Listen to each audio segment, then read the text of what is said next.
এই অঞ্চলত বহুতকেইটা নামঘৰ আছে। ভাদমহীয়া নামঘৰত এবাৰ সেৱা ল'লোঁ, ৰাইজৰ আশীৰ্বাদ ল'লোঁ।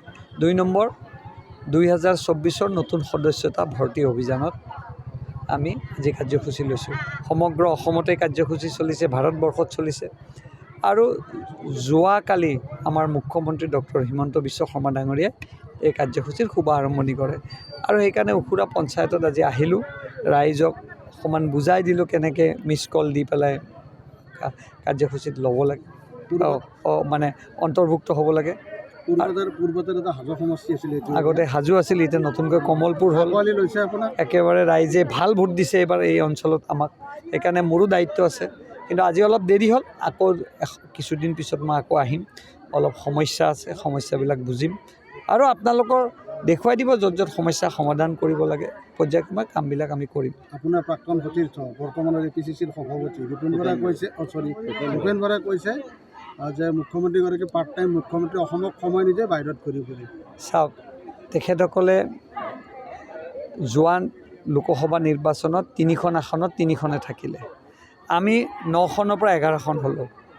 এতিয়া তেনেস্থলত তেখেতসকলে এইটো কথা ভাবিব লাগে যে আমাৰ মুখ্যমন্ত্ৰীজন অকল অসমতে সীমিত নহয়। আমাৰ মুখ্যমন্ত্ৰীজনক এতিয়া সৰ্বভাৰতীয় প্ৰেক্ষাপটত ৰাইজে বিচাৰিছে, দলে বিচাৰিছে। অসমবাসীৰ বাবে গৌৰৱ হ'ব লাগে। আমাৰ কাৰণে গৌৰৱ আৰু অসমবাসীৰ কাৰণে গৌৰৱ। তেওঁলোকৰ কাৰণে গৌৰৱ নহয়, কাৰণ তেওঁলোকে ঈৰ্ষা কৰে। সেইকাৰণে মই ভাবোঁ যে ভূপেন বৰাৰ কথাটো এটা ঠেক মনোভাৱেৰে, ঠেক মনোবৃত্তিৰ তেওঁৰ এটা চিন্তাধাৰা, বিশাল মনোভাৱেৰে তেখেতে আগবাঢ়ক, অসমৰ ৰাইজক কৰ্মৰে আঁকোৱালি লওক। আৰু আমাৰ মুখ্যমন্ত্ৰী ডাঙৰীয়াই অসমৰ ৰাইজকে নহয়, ভাৰতবৰ্ষৰ ৰাইজক কৰ্মৰে আঁকোৱালি লৈছে। এটা কথা কৈছে ভূপেন বৰাই যে চিন্তিত, তেনেহ'লে বাংলাদেশ বৰ্ডাৰ চিল কৰিব কৈছে তেখেতে। চাওক, যিটো দলে 25-15 বছৰ শাসন কৰিলে অসমত, 50 বছৰ শাসন কৰিলে ভাৰতবৰ্ষত, তেওঁলোকে একো নকৰিলে। এতিয়া বিজেপিক চকু টুৱাইছে। ভাৰতীয় জনতা পাৰ্টি থকালৈকে অসমত ভৱিষ্যত বাংলাদেশীৰ অনুপ্ৰৱেশ বন্ধ হ'ব, বংগীয় মুছলমানৰ।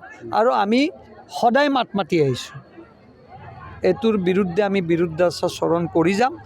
আৰু কংগ্ৰেছ আহিলে সেইসকলৰ আকৌ আগমন হ'ব। সেইকাৰণে অসমৰ জনতাই সিদ্ধান্ত ল'ব।